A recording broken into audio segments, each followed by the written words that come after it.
मंडळी, दिवसेंदिवस बायका तर आपल्या नवऱ्याला कोणत्या ना कोणत्या निमित्ताने संपवत आहेत, कोणताही कटकारस्थान रचत आहेत. कधी कोणाला चहामध्ये झोपेच्या गोळ्या टाकून, त्याला कधी सापानं दंश करून त्याची हत्या करत आहेत. अशा तर घटना आपण कित्येक वेळा ऐकतो आणि पाहतो. ज्या प्रकारे आता आपले आई वडील असतात, आपल्या मुलांसाठी रात्रंदिवस ते स्वप्न पाहत असतात. आपला मुलगा शिकला पाहिजे, काहीतरी घडला पाहिजे, आयुष्यात तो आपल्या पायावर उभा राहिला पाहिजे, असेच काही सर्व आई वडिलांची स्वप्न असतात. पण अशी जी मुलं आहेत ही मोठी होऊन आपल्याच आईवडिलांचा काटा काढत आहेत. या महिनाभरामध्ये अशा 4 घटना घडलेल्या आहेत. एका घटनेमध्ये एका मुलीनं आपल्या आईवडिलांना, आपल्या बहिणीला आपल्या प्रियकरासाठी संपवलं. एका मुलाने वडील फक्त रोकटोक करतो, अर्ध्या रात्री का येतोस, दारू का पितोस असं म्हणणं होतं. वडिलांजवळ जवळजवळ 150 एकर शेती होती. जवळपास जे काही हायवे रोड होता, या हायवे रोडवर त्याचे कित्येक दुकानं, कित्येक काही असे बंगले बांधलेले होते आणि जवळजवळ ते करोडो रुपयाचा मालक होता. जो हा मुलगा होता हा पैशाने माजलेला होता आणि याला आता पैशाचा माज एवढा झालेला होता की त्याचा जो बाप आहे त्याला रोकटोक करत आहे, हे त्याला सहन झालं नाही. त्याने 5-6 पिस्तूलच्या गोळ्या आपल्या वडिलांच्या छातीत सोडल्या आणि त्याला जागीच संपवलं. अशा प्रकारच्या आता घटना समोर येत आहेत. आज आपण एका अशा मुलीच्या घटनेबद्दल जाणून घेणार आहोत. या घटनेमध्ये एका मुलीनं काय काय असे कटकारस्थान रचले होते की ज्यामध्ये त्याच्या आईवडिलांची हत्या झाली आणि तिच्या आईवडिलांना कळालंच नाही की त्यांची हत्या जी आहे, त्यांचा जो मृत्यू आहे त्यांच्या पोटच्या मुलीनं केलेला आहे. जेव्हा ते या जगातून गेलेले आहेत तेव्हा कुठं आता पोलिसांनी या संपूर्ण घटनेचा उलगडा केलेला आहे. पण जे आईवडील आहेत, ज्यांनी आपल्या मुलांसाठी सर्व काही प्रॉपर्टी, संपत्ती कमावून ठेवलेली होती, त्यांना लहानाचं मोठं केलेलं होतं, त्यांना शिक्षण दिलेलं होतं, त्या मुलीनं आपल्या आईवडिलांना कसं संपवलं आणि हे कशासाठी? ज्या प्रकारे काही कुटुंब सुखात असतात, गुणागोविंदानं खात असतात, हे काही लोकांना पाहवत नसते आणि काही लोक मग त्यांना मागं कसं आणावं, त्यांच्या सुखात विघ्न कसं आणावं हे विचार करत असतात. आणि याच्यामध्ये सर्वात समोर जर कोणी असेल तर ती भावकी असते. भावकीनं किती खालच्या थराला जाऊन या घटनेमध्ये काम केलेलं आहे ते आपण या घटनेमध्ये पाहूया. तर काय आहे हा संपूर्ण प्रकार हे आपण या व्हिडिओमध्ये सविस्तर पद्धतीने जाणून घेऊया. त्यासाठी हा व्हिडिओ शेवटपर्यंत नक्की बघा. राम राम मंडळी, स्वागत आहे तुम्हा सर्वांचं पुन्हा एकदा आपल्या मराठी युट्यूब चॅनलमध्ये. मंडळी, घटना आहे राजस्थान राज्याचा एक जिल्हा आहे, शहर आहे जयपूर, आणि या जयपूर शहरामध्येच एक परिसर आहे प्रतापगड.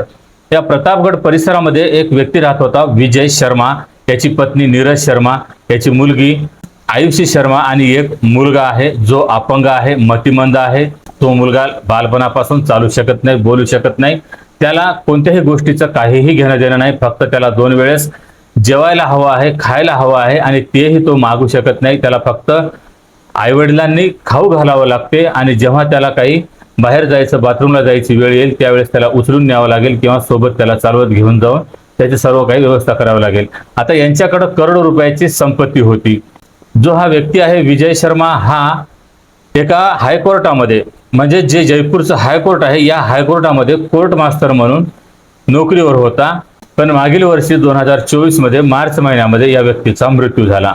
आता याचा मृत्यू झाल्याच्या नंतर शासनाची काही तरतूद असते, जसं की आता कुटुंब आहे, कुटुंबामध्ये जर त्याचा मुलगा किंवा त्याची पत्नी जर कोणी नोकरीच्या योग्य असेल, जो देशाची पुन्हा सेवा करू शकेल, जो व्यक्ती मरण पावलेला आहे आणि जो कार्यरत असताना मरण पावलेला आहे, अशा व्यक्तीच्या कुटुंबियांना काहीतरी सवलत दिली जाते. ह्यामध्येच मग आता या कुटुंबामध्ये एक मुलगी होती जी आता 23 वर्षाची होती, मागील वर्षी ती 22 वर्षाची होती, आयुषी. हिचंही पूर्ण शिक्षण झालेलं होतं, ही LLB झालेली होती आणि जी हिची आई आहे, आता आई ही जी होती ही विधवा झालेली होती.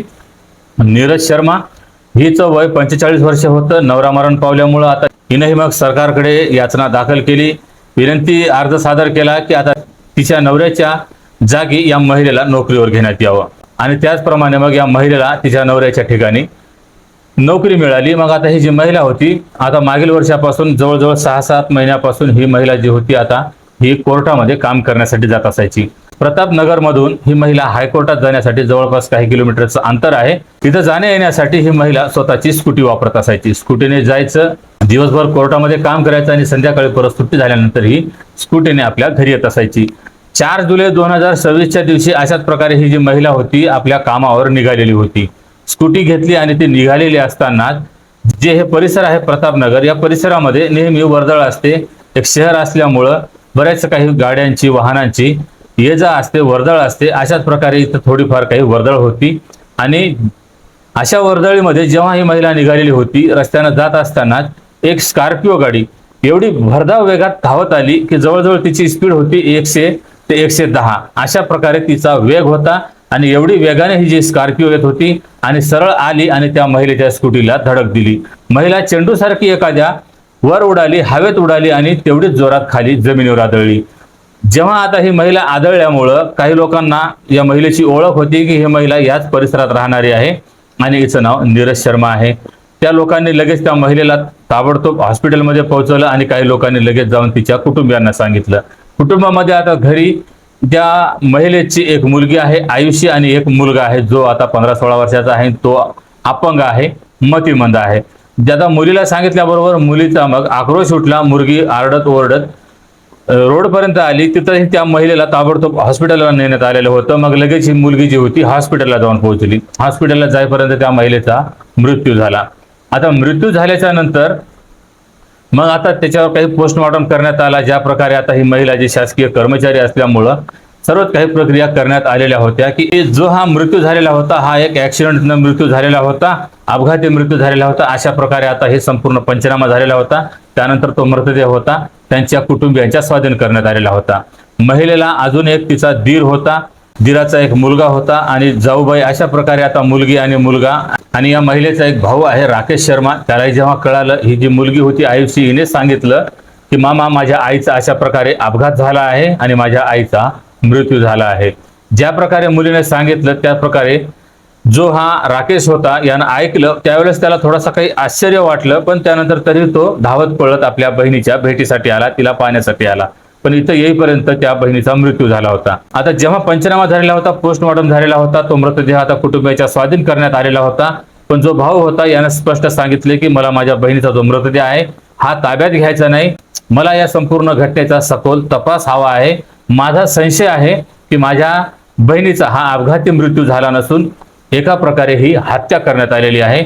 ऍक्सिडेंट करून याला ऍक्सिडेंटचं रूप देण्यात आलेलं आहे असं त्या राकेश शर्माचं म्हणणं होतं. त्यानं पोलिसांमध्ये तक्रार दाखल केली आणि त्यानं हे त्याला कशामुळे वाटत आहे हे संपूर्ण काही त्यानं कारण पोलिसांना सांगितले आणि पोलिसांनाही मग त्याच प्रकारे वाटलं की जे कार जी होती स्कॉर्पिओ कार या परिसरामध्ये एवढी वेगाने पळायला नाही पाहिजे पण ही जी कार होती खूपच भरधाव वेगात पळत होती. मग जेव्हा जवळपासचे सीसीटीव्ही फुटेज पाहिले, कारचा नंबरही काढलेला होता, जो ड्रायव्हर होता त्याला अटकही केलेली होती पोलिसांनी. पण जी गाडी होती या गाडीवरचं मग मागील काही रेकॉर्ड काढण्यात आलं. जसं की आता हे सीसीटीव्ही फुटेज पाहण्यात आलेले होते. कार ही जी होती एका ठिकाणी उभी होती. जशी ही महिला रोडवर निघाली तशी मग या जी कार होती भरधाव वेगाने निघाली आणि थेट जाऊन महिलेला धडकलेली होती. मग काहीतरी संशय वाटत होता की कार एकदम काही वेळ उभी होती आणि त्यानंतर मग एकाएकी ही पळायला लागली आणि जाऊन महिलेला उडवलं. त्यानंतर मग अगोदरचे काही सीसीटीव्ही फुटेज पाहण्यात आले तर ह्याच्यामध्ये दर दिवशी ती जी कार आहे याच परिसरामध्ये फिरत आहे, या महिलेच्या जवळपासच ती फिरत आहे असं पोलिसांना आढळून आलेलं होतं. म्हणजे एका प्रकारे त्या महिलेवर पाळत ठेवली जात होती आणि कधी ही महिला एकटी दिसेल रोडवरच का होईना पण एकटी दिसेल त्यावेळेस फक्त एकटीला उडवायचं असं या ड्रायव्हरचं प्लॅन होतं. मग आता पोलिसांना जेव्हा आता कळाले की खरंच जे या महिलेचा भाऊ आरोप करत आहे ते आरोप खरा आहे, त्यानंतर मग पोलिसांनी जो ड्रायव्हर होता ज्याला सुरुवातीला एक अपघात म्हणून अपघातामध्ये त्याला ताब्यात घेण्यात आलेलं होतं. मग पोलिसांनी त्याला जेव्हा सक्तीने विचारपूस केली की हे तुनं हत्या केलेली आहे आणि ही हत्या तुनं का केलेली आहे, तुझ्या आणि महिलेचे काही वाद आहेत का, दोघांमध्ये काही भांडण होतं का, तू महिलेला ओळखतोस का, अशा प्रकारे जेव्हा विचारपूस सुरू झाली त्यावेळेस ड्रायव्हरनं आता पोलिसांना जे काही खरं आहे ते सांगावंच लागत असते. त्या प्रकारे त्या ड्रायव्हरनं सांगितले की मी त्या महिलेला ओळखत नव्हतो, त्याच्यासोबत अजून काही त्याच्या कारमध्ये होते त्यांनाही अटक केलेली होती. 2-3 व्यक्ती या आरोपामध्ये पोलिसांनी पकडलेले होते. जेव्हा मग आता यांना सक्तीने चौकशी करायला सुरुवात झाली त्यावेळेस मग यांनी जी काही खरी कहाणी होती ही आता पोलिसांना सांगायला सुरुवात केली की जसं की आता या ड्रायव्हरने या महिलेला कारनं उडवलेलं होतं तर हे त्यानं जाणून बुजून या महिलेला उडवलेलं होतं. त्याला फक्त या महिलेची हत्या करायची होती. पण जी हत्या होती ही एक ऍक्सिडेंट वाटली पाहिजे आणि जी हत्या आहे याचे आरोप कोणावरही आले नसले पाहिजे असा याच्या मागचा हेतू होता. पण हे कोणाच्या सांगण्यावरून करण्यात आलेलं होतं. जेव्हा पोलिसांनी विचारलं त्यावेळेस त्या ड्रायव्हरने सांगितलं ही जी महिला आहे या महिलेच्या मुलीने आयुषीने सांगितलेलं आहे, याच्यासाठी आम्हाला 7 लाख रुपयाची सुपारी सुद्धा दिलेली आहे. अशा प्रकारे जेव्हा आता पोलिसांना सांगितलं पोलिसांना आश्चर्य वाटलं, पोलिसांना विश्वास बसत नव्हता. तरी देखील त्यांना अजून विचारलं की मुलीचं तुम्ही खोटं नाटं नाव घेत आहात, तुम्हाला दुसरं कोणीतरी सांगितलेलं असेल पण तुम्ही हे मुलीवर नाव ढकलत आहात. पण तसं काहीही नव्हतं. त्यांनी सांगितलेलं होतं, स्पष्ट सांगितलेलं होतं, मुलीने आणि तिचा एक काका आहे मोहन शर्मा आणि त्यांचा एक मुलगा आहे बलराम, या तिघांनी मिळून हे या ड्रायव्हरला सुपारी दिलेली होती आणि या तिघांनीच त्याला काही ॲडव्हान्सही दिलेले होते. तिघांपैकी समजा जी पैसे देणारी होती ही या महिलेची मुलगी आयुषीच होती. हिनं जे काही रक्कम होती ही दिलेली होती फक्त बोलण्यासाठी, ओळख करून देण्यासाठी. जो या महिलेचा पुतण्या आहे बलराम आणि जो तिचा दीर आहे मोहन, यांनी फक्त या मुलीसोबत त्याची भेट करून दिलेली होती आणि त्यानंतर मग या सर्व काही कटाचा, या संपूर्ण या कटाची मग योजना आखलेली होती आणि त्या योजनेनुसार यांनी मग हे ऍक्सिडेंट केलेला होता, याच्यामध्ये हत्या केली होती. मग पोलिसांनी मोहन कुमारलाही ताब्यात घेतलं. त्याला ताब्यात घेऊन मग तेव्हा विचारपूस केली गेली. जो हा त्याचा मुलगा होता बलराम, तो सुद्धा LLB होता, वकील झालेला होता, पण तो आता फरार चालत होता. पोलिसांनी या दोघांना, चुलते आणि पुतणीला ताब्यात घेतलं. यांची विचारपूस केली, चौकशी केली की तुम्हाला घरचीच महिला अशी का शत्रूसारखी वाटत होती आणि घरामध्ये आता एक भाऊ आहे जो आता अपंग आहे, मतिमंद आहे, त्याची कोण सोय करेल, त्याची कोण व्यवस्था करेल, त्याची कोण देखरेख करेल, असेही पोलीस आता प्रश्न विचारत होते आणि तुम्ही असं का केलेलं आहे. आता जेव्हा पोलीस विचारपूस करत होते त्यावेळेस मग आता या दोघांनी, म्हणजे विशेष म्हणजे जी ही मुलगी होती या मुलीने संपूर्ण कहाणी सांगितली. काही दिवसापूर्वी जी मुलगी LLB झालेली होती, हिच्यासोबतच जो बलराम होता हा सुद्धा LLB झालेला होता. जे हे कुटुंब होतं हे दुसऱ्या गावचं राहणारं होतं, जिथं हा मोहन शर्मा राहत होता. तिथंच या आयुषीचा वडीलही राहत होता. पण जशी याला नोकरी मिळालेली होती, हा हायकोर्टामध्ये कोर्ट मास्टर जेव्हा नोकरीला लागला त्यावेळेस जयपूरमध्ये हा या प्रतापनगर कॉलनीमध्ये राहत असायचा. इथंच यानं घर वगैरे घेतलेलं होतं आणि इथंच आपल्या पत्नी आणि मुलगा आणि मुलीसोबत राहत असायचा. मुलगा मतिमंद असल्यामुळं त्याची जी देखरेख होती त्याची आई करत असायची, म्हणजेच नीरज शर्मा त्या आपल्या मुलाची देखरेख करत असायची. मुलीचं शिक्षण चालू होतं आणि जो हा व्यक्ती होता, या नीरज शर्माचा नवरा जो होता हा सरकारी कर्मचारी असल्यामुळे याला चांगला पगार होता, घरी संपत्ती, घरी गावाकडे काही जमीन आणि इथंही त्याची भरपूर प्रमाणामध्ये संपत्ती होती. जसे की आता हे संपूर्ण संपत्ती होती तर या संपत्तीला खाणारं दुसरं कोणीही नव्हतं. विचार करण्यासारखी गोष्ट आहे. जो मुलगा होता हा मतिमंद आहे, फक्त त्याला 2 वेळेसचं जेवण हवं आहे आणि त्याची फक्त देखरेख हवी आहे. जर त्याला एखाद्या दिवशी आंघोळीची गरज भासली तर त्याला आंघोळ घालणे आणि त्याला बाथरूमला नेऊन आणणे आणि नंतर त्याला बेडवर टाकून दिलं की तो तिथेच राहून पडून राहत असायचा. त्याला बाकी कशाहूनही काहीही घेणं देणं नव्हतं की घरात संपत्ती किती आहे आणि ही संपत्ती कोण खाणार आहे. त्याला लग्न करायचं नव्हतं, त्याचं लग्न होऊ शकत नव्हतं. मग यांचा आता जो खरा वारीस असेल तर तो कोण असेल तर ही आयुषी आहे. आता ही आयुषी जी काही संपत्ती होती, जवळजवळ करोड रुपयाची संपत्ती होती, ही एकटी मुलगी खाणार होती. पण हिला आता ही संपत्ती खायची खूप घाई झालेली होती. आणि ही घाई कशामुळे झालेली होती तर ज्या प्रकारे आता आयुषीचं कुटुंब एका प्रकारे सुखी आणि समृद्ध होतं, गुणागोविंदानं हे कुटुंब नांदत होतं आणि यांचं जे हे गुणागोविंदानं नांदणं जो होतं हे मोहनला पाहवत नव्हतं. हा भाऊ होता, याला कुठेतरी त्यांचा हेवा वाटत असायचा की भावाला एवढी चांगली नोकरी आहे, त्याचं कुटुंब किती सुखात आहे, करोडो रुपयाची संपत्ती आहे, पण आमची एका प्रकारे दैदै सुरू आहे, आम्हाला यांच्या पुढे कधी कधी हात पसरावे लागते. आणि जो याचा मुलगा होता बलराम हा सुद्धा शिक्षणामध्ये एका प्रकारचा खूप गेलेला होता, ढ मुलगा होता. तरी देखील जो हा आयुषीचा वडील होता याला त्याच्या भावाच्या मुलाची चिंता होती. त्याच्यासाठी त्यानं त्याला आपल्या घरी आणून ठेवलेलं होतं. घरी आणून ठेवलं, त्याला मनापासून तो शिकवत होता, त्याला वेळोवेळी तो दम देत असायचा, त्याला धमकावत असायचा, त्याला भीती दाखवत असायचा की तू चांगलं शिक्षण घे, काहीतरी तुला नोकरी लावून देऊन. अशा प्रकारे त्यानं आपल्याच घरामध्ये ठेवून त्याला शिक्षण दिलेलं होतं. त्याला LLB पर्यंत शिक्षण सुद्धा दिलेलं होतं. एवढं काही सर्व सुरू होतं. जो हा काका होता आपल्या पुतण्याची सर्व काही देखरेख करायचा, त्याला कोणत्याही गोष्टीची काहीही कमतरता करत नसायचा. कदाचित त्याच्या मनामध्ये त्याला असे वाटत असेल की जेव्हा आता माणूस मरत असतो मेल्याच्या नंतर हिंदू धर्मामध्ये त्याच्या मुलाने त्याला मुखाग्नी द्यायचं असते, पण याचा मुलगा मतिमंद होता, मुलगी देऊ शकत नाही. तर कदाचित त्याला वाटत असेल की याचं जे मडकं धरणारे असते, जे याच्या मुखाग्नी देणारे असते, हा पुतण्या कदाचित त्याला हा उपयोगी पडेल असं त्याला वाटत असेल. पुतण्या तो आपल्या मुलाप्रमाणे समजत होता आणि मुलगी जी होती तर जन्म दिलेली मुलगीच होती. पण कसं होत होतं आता या कुटुंबामध्ये जे हे मोहन आहे आपल्या मुलाला काहीतरी भडकवायचा, या पुतणीला काहीतरी भडकवायचा की बघ तुझे जे आई वडील आहेत मुलाकडेच किती लक्ष ठेवत असतात, त्याला मुलाचीच जास्त काळजी आहे, तुझी काळजी नाही, ते तुझ्याकडे लक्ष देत नाहीत. तुला नेहमी ते भांडत असतात, तुला नेहमी धमकावत असतात. आता ही मुलगीच फक्त त्यांच्या योग्य अशी मुलगी होती. हिला शिकून काही ना काहीतरी बनवायचं होतं. त्या प्रकारे मुलीला त्यांनी घडवलं सुद्धा होतं. मुलगी LLB सुद्धा झालेली होती. पण ज्या प्रकारे आता कान भरले जातात तेव्हा चढाचं पाणी दिलं जाते, ते तशी शिकवण ही वेगळीच असते. त्याच प्रकारे ही मुलगी त्यांच्या शिकवणीमध्ये येत राहिली आणि मुलीलाही खरंच वाटत होतं की तिचे जे आई वडील आहेत फक्त मुलावर लक्ष देतात.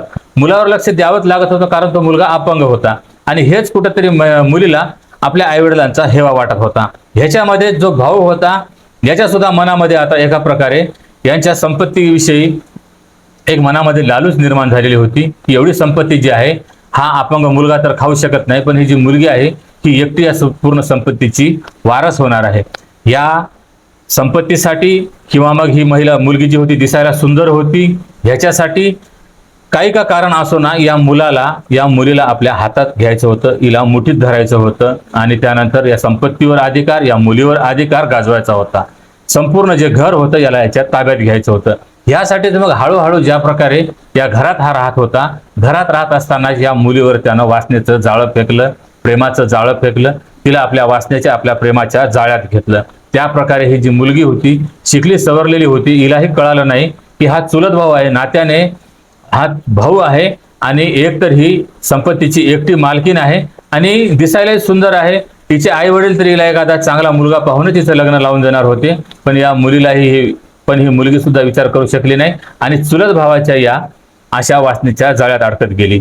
आता असं सांगितलं जात आहे की मागील बऱ्याच दिवसापासून ही जी मुलगी होती घरात राहत असतानाच आपल्या आई वडिलांशी भांडत असायची आणि भावासोबत ही रात्रंदिवस मौज मजेमध्ये घालवत असायची.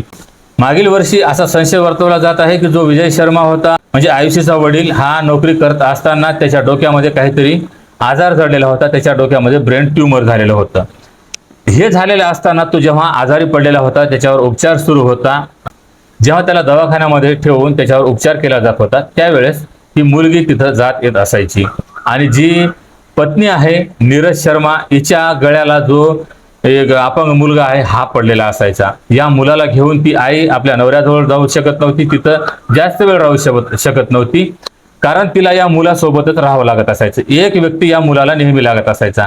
ह्यासाठी जी महिला होती आपल्या नवऱ्याकडे जायची, तिथं काही वेळ बसायची, त्यानंतर मग मुलीला सांगायची, पुतण्याला सांगायची आणि त्यानंतर त्यांना तिथं ठेवून ही महिला जी होती घरी येत असायची. आता इथं संशय घेण्यासारखं एकही नातं नाही किंवा असं याच्या अगोदर काही घडलेलं सुद्धा नव्हतं, कारण ज्या प्रकारे महिलेला आपल्या नवऱ्याची चिंता होती त्याच प्रकारे मुलीलाही त्याची चिंता असायला हवी आणि जो पुतण्या आहे यालाही थोडीफार तरी चिंता असायला हवी. अशा प्रकारे हे आता संपूर्ण चाललेलं होतं. पण जेव्हा आता या व्यक्तीला दवाखान्यामध्ये ठेवलं गेलेलं होतं, तिथं उपचार सुरू होता. उपचार सुरू असताना या मुलीनं त्या दवाखान्यातून आपल्या वडिलांना उचललं आणि तिथून उचलून एका दुसऱ्या हॉस्पिटलमध्ये नेलं. हे फक्त या मुलीचं सांगणं आहे. पण जेव्हा आता तिथं नेलेलं होतं तर मग आता मुलीची आई विचारायची की तुझ्या वडिलाला कुठं नेलं आहे, मुलगी सांगायची चांगल्या हॉस्पिटलमध्ये नेलेलं आहे. तिथं काय वडिलांचा चांगला उपचार होत नव्हता, तिथं फक्त पैसे उकळले जात होते आणि वडिलांचा चांगला उपचार होत नव्हता. मी आता त्यांना खूप चांगल्या हॉस्पिटलमध्ये दाखल केले गेले आहे आणि तिथं माझा आपला जो बलराम आहे, माझा जो चुलत भाऊ आहे, हा तिथं देखरेख करत आहे. कधी अधूनमधून मी सुद्धा जात आहे. अशा प्रकारे आता मुलीनं आपल्या आईला सांगितलेलं होतं. पण आई जी आहे आपल्या मुलाला सोडून आपल्या नवऱ्यापर्यंत जाऊ शकत नव्हती, तिथं जाऊन पाहू शकत नव्हती आणि मुलगी तिला पत्ताही सांगत नव्हती. जो मुलीचा मामा आहे राकेश शर्मा, हा आपल्या दाजीची काळजी त्याला वाटत असल्यामुळं तो मुलीला विचारायचा की बेटा वडिलांना कुठं ठेवलेला आहे, मला त्यांना भेटायचं आहे. तो वारंवार फोन करायचा, पण तो झाला मेहुणा आणि हा झाला दाजी. मुलगी आहे ही आपल्या मामाला अशाच प्रकारे उडवाउडवीची उत्तरं द्यायची. चांगल्या हॉस्पिटलमध्ये आहे, चांगला उपचार सुरू आहे. अशा प्रकारे या मुलीनं जवळजवळ 3 महिने अशाच प्रकारे काहीतरी लपवलं आणि त्यानंतर मग एके दिवशी यांनी हॉस्पिटलमध्ये नेलं. हे जे संपूर्ण कुटुंब होतं यांना नेलं, पण तिथं त्याला किती दिवसापासून ऍडमिट केलेलं होतं, त्याच्यावर उपचार सुरू होता किंवा नव्हता हे काही माहीत नव्हतं. ज्या वेळेस नेलं 2-3 दिवसामध्ये त्याचा मृत्यू झाला आणि मृत्यू झाल्यानंतर मग या मुलीनं त्याला आपल्या घरी आणलं आणि त्याच्यावर अंत्यविधी करण्यात आला. आता हे सर्वांना वाटत होते की त्याला एक आजार जडलेला होता, या आजारामध्ये त्याचा मृत्यू झालेला आहे. याच्यामध्ये कोणाला काहीही संशय आलेला नव्हता. तरी देखील आयुषीचा जो मामा आहे राकेश, याला काही ना काहीतरी संशय वाटत असायचा घरामध्ये. मग आता ज्या वेळेस आता नोकरीचा विषय आलेला होता की आता घरचा जो कुटुंब प्रमुख आहे याचा आता मृत्यू झालेला आहे आणि तो नोकरीवर कार्यरत असताना, तो रिटायर झालेला नव्हता, कार्यरत असताना त्याचा मृत्यू झालेला आहे. तर त्याच्या ठिकाणी मग आता त्याची मुलगी आहे, त्याची पत्नी आहे, या दोन्हीपैकी कोणीही काम करू शकते, नोकरी करू शकते. अशा प्रकारे यांच्या कुटुंबातून आता चर्चा सुरू झालेली होती. या चर्चेमध्ये मग मुलगी म्हणायची की आता वडिलांच्या जागेवर मी नोकरी करेन, कारण आता जे कोणी वारस असेल तर ते आता मी आहे. आईने ड्युटी करण्यापेक्षा आपल्या मुलाची घरी देखरेख करावं आणि जी नोकरी आहे ही मी करेन. अशा प्रकारे आता एका प्रकारे सरळ पाहता ही सरळ ही गोष्ट होती, पण ज्या प्रकारे आता सरळ होती त्याच प्रकारे ही अवघड सुद्धा होती. कारण कसं होतं, मुलगी जी आहे ही आज नाही तर उद्या लग्न करून दुसऱ्याच्या घरी जाणारी आहे. तिथं गेल्याच्या नंतर तिचा नवरा तिला कसा मिळतो, तिचं कुटुंब कसं मिळेल आणि त्यांचं म्हणणं काय राहील, नोकरीवर त्यांचा अधिकार राहील. उद्या कदाचित जरी तिची आई आहे, तिचा भाऊ आहे, यांना जर उद्या काही पैशाची आवश्यकता भासली, यांना काही आजार जडला किंवा यांना हॉस्पिटलची काही गरज पडली, अशा वेळेस यांना खर्च कोण करणार आहे, यांचं उदरपोषण कसं चालणार आहे. जो हा मुलगा आहे या मुलालाही आता कित्येक दिवस याला सांभाळावं लागणार होतं आणि वेळोवेळी हे आपल्या जावयासमोर आपल्या मुलीसमोर हात पसरू शकत नव्हते, कारण नोकरीची गरज या महिलेलाही होती आणि काय विशेष म्हणजे तिच्या मुलासाठी गरज होती, कारण तो मुलगा आहे आणि मुलगी जी आहे ही शिक्षण घेतलेली आहे आणि तिला अजून काही संधी सुद्धा मिळू शकते की ती कुठे एखादी नोकरी सुद्धा करू शकेल, तिला दुसरी सुद्धा नोकरी लागू शकते. अशा प्रकारे जो राकेश शर्मा होता आपल्या बहिणीला सांगायचा, आपल्या भाचीला समजून सांगण्याचा प्रयत्न करायचा. पण भाचीला इकडं हवा भरणारे तिचा काका होता, तिचा चुलत भाऊ होता, हे घरामध्ये वारंवार तिला सांगायचे की ही जी नोकरी आहे ती तुझ्या हातातून तू जाऊ देऊ नको. नोकरी तू केली काय आणि तुझी आई केली काय, तू काय तुझ्या आईला सोडणार आहेस का, तुझ्या भावाला सोडणार आहेस का, तुझ्या आईला तू नोकरी करू देऊ नकोस. अशा प्रकारे घरामध्ये मग आता हे वादविवाद सुरू झाले. मुलगी म्हणायची नोकरी मी करतो आणि आई म्हणायची नोकरी मी करते. नोकरी तुझीच राहील, जे काही माझ्या जवळ संपत्ती राहील ही सर्व काही तूच खाणार आहेस. जोपर्यंत मी जिवंत आहे, तुझा भाऊ जिवंत आहे, तोपर्यंत आम्हाला फक्त जे काही शरीराला पोटाला खायला लागेल, आम्हाला दवाखाना लागेल, जे काही आम्हाला आयुष्यामध्ये गरज पडेल तेवढा आम्ही फक्त खर्च करू. जे काही उरलं सुरलेलं असेल ते सर्व काही तुझंच होणार आहे आमच्या मेलेच्या नंतर. आणि मी जरी मेले तरी तुझा जो भाऊ आहे फक्त याला 2 वेळचं जेवण द्यायचं आहे आणि त्याची फक्त देखरेख करायची आहे, त्याला संपत्ती होऊन काहीही घेणं देणं नाही. अशा प्रकारे आईनं सर्व काही आपल्या मुलीला समजावून सांगितलेलं होतं, पण मुलीला एका प्रकारे चुलता आणि चुलत भावाकडून भडकवलं जात होतं. मुलगी ह्यासाठी मग आता आपल्या आईला भांडण करत असायची आणि जेव्हा मुलगी अशी घरामध्ये वादविवाद करायची, भांडणतट्टा करायची, त्याच्याबद्दल आपल्या बहिणीने आपल्या भावाला सांगितलेलं होतं की माझी मुलगी मला नेहमी भांडण करत असते आणि ती नोकरी मी करते असं तिने हट्ट धरलेला आहे. पण आईलाही कळालेलं होतं की नोकरी मला करणं खूप गरजेचं आहे. जोपर्यंत माझा हा अपंग मुलगा आहे तोपर्यंत मला नोकरी करावं लागणार आहे आणि मग मी रिटायर झाल्याच्या नंतर मग काहीही हो, तोपर्यंत मुलीला संपूर्ण संपत्ती आहे आणि तशीही वकील झालेली आहे, LLB झालेली आहे. अशा प्रकारे आता आईलाही वाटत होतं. पण आता जी मुलगी होती मग ही घरामध्ये वादविवाद केला आणि त्यानंतर मग ही मुलगी घर सोडून गेली. घर सोडून गेली. बरेच दिवसापासून जी होती ही असं सांगितलं जात आहे की चुलत भावासोबत लिव्ह इन रिलेशनशिप मध्ये राहत होती. भाऊ आणि ही चुलत बहीण या दोघांमध्ये प्रेमसंबंध जुळलेले होते आणि आता हे घर सोडून सुद्धा कुठं एका खोलीमध्ये भाड्याने करून तिथे हे राहत होते. अशा प्रकारे राहत असतानाच मग आता यांच्या डोक्यामध्ये मग आता योजना चालत होत्या आणि हे संपूर्ण जे भडकवलं जात होतं हे चुलत्याकडून चुलत भावाकडून भडकवलं जात होतं. यांना वाटत होतं की ही जी मुलगी आहे आपल्या मुठीत आलेली आहे, हिला तर तो भोगतच होता, हिच्यासोबत तो शारीरिक संबंध करत होता, हिचं यौन शोषण तर करतच होता. जे काही संपत्ती होती हिच्याकडून बरेचसे काही पैसे त्यानं उकळलेलेच होते. पण अजून त्याला वाटत होतं की जे काही आता घर आहे, जमीन आहे, नोकरी आहे, सर्व काही या मुलीजवळ आलं पाहिजे आणि या मुलीच्या हाताने आपल्या हातात आलं पाहिजे आणि मुलगी सुद्धा आपल्या हातात राहायला पाहिजे. आता पुढे चालून त्यांचा काय कट होता, काय विचार होता, काय पुढे चालून या मुलीची ते अशाच प्रकारे हत्या करून संपूर्ण संपत्ती एकटे हडप करणार होते आणि जो अपंग मुलगा होता याचीही कुठं विल्हेवाट लावणार होते, काय होतं आता हे त्या दोघांनाच ठाऊक. पण ज्या प्रकारे आता यांचं हे जे डाव चाललेला होता, योजना चाललेल्या होत्या की आता तुझी आता आई आहे हे तुझ्या करिअरच्या मध्ये येत आहे, तुला करिअर घडवायला हवं आहे, नोकरी मिळालेली होती पण तुझ्या आईनं तुझ्याकडून ती हिसकावून घेतली. तुझ्या आईला आता काय गरज आहे, तू काय तुझ्या आईला सोडणार आहेस का, संपत्ती तर वडिलांनी ठेवलेलीच आहे, तिला पेन्शन तर मिळतच होतं. अशा प्रकारे आता हे भडकवत चाललेले होते. मुलीला तसंच वाटत होतं आणि मग त्यानंतर सांगितले की आता या आईचाही काटा काढून टाक. ज्या प्रकारे वडिलांचा काटा काढलेला होता, वडिलांना एका प्रकारे यांनीच मारलेलं होतं असाही संशय आहे, कारण या त्याच्यावर उपचार न करता त्याला कुठेतरी यांनी लपवून ठेवलेलं होतं आणि त्याला मरायला सोडलेलं होतं आणि मरायच्या वेळेस त्याला दवाखान्यात दिलेलं होतं. आता आईचा असाच गेम करायचा यांनी ठरवलं आणि त्याच प्रकारे मग काका, जो चुलत भाऊ आहे, ही मुलगी आहे, या सर्वांनी मिळून काही रक्कम जमा केली आणि या मुलीकडे ते पैसेही होते, मुलगी पैसेही द्यायला तयार झाली आणि त्यानंतर मग यांनी ही योजना आखून त्या आईचाही सुद्धा अशा प्रकारे गेम करून टाकला. या आईलाही वाटलेलं नव्हतं की या मुलीनं तिच्या वडिलांना संपवलेलं आहे आणि माझ्यासोबत सुद्धा माझी मुलगी इथपर्यंत जाऊन करू शकेल असं आईनं सुद्धा कधी विचार केलेला नव्हता. पण जी ही नालायक मुलगी होती, या मुलीनं कोणताही मागचा पुढचा विचार केला नाही. एकतर नाजूक नात्यामध्ये, पवित्र नात्यामध्ये अनैतिक संबंधामध्ये पडली, भावासोबतच शारीरिक संबंध स्थापित केले. जसा जसा भाऊ शिकवत होता त्या प्रकारे ही कठपुतळीसारखं नाचत होती. ज्या प्रकारे भावाने सांगितलं त्या प्रकारे या मुलीनं केलं. आपल्या आईवडिलांना संपवलं आणि स्वतः तुरुंगात जाऊन बसली.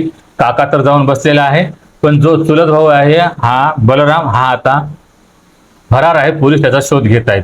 तर मंडळी, ही संपूर्ण घटना तुम्हाला ऐकवण्यामागचा उद्देश कोणाच्याही भावना दुखावणे किंवा कोणालाही बदनाम करणे हा नसून फक्त अशा घटनांपासून तुम्हाला सतर्क करणे, सावध करणे हाच आहे की समाजामध्ये कशा कशा प्रकारच्या घटना घडत आहेत.